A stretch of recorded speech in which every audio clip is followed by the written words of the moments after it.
нашата халупа е там отгоре отзад. Отдясно горе. Искам да хвана квартала малко.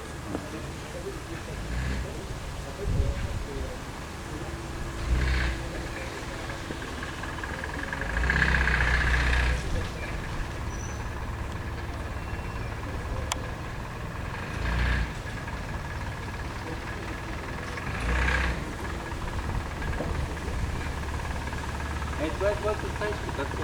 Значи, разбира се, с путните. Да, бе, да. Халупа сега е Ние сме там горе. Тук има някакво мангали, всяка вечер стоите крещят само. Явно тук се събират.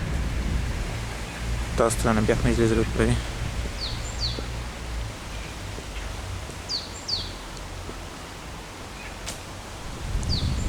Ето.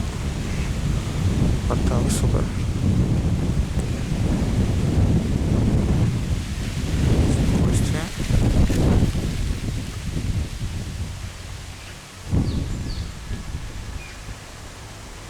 Всичко едно и също общо. Тук не ми дават изобщо да пипаш каквото и да е по външните сгради, нямаш право. Климатици такива неща, просто абсурдно да се слагаш. Без специално разрешение. То мога да си бладисваш нещо. При нас разбиваш стени. И ще ти отрежеш главата.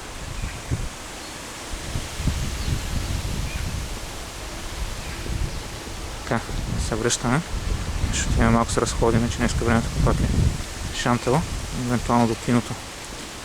Ако дават нещо, ще я атакуваме. Стига да не е 50 евро, разбира се.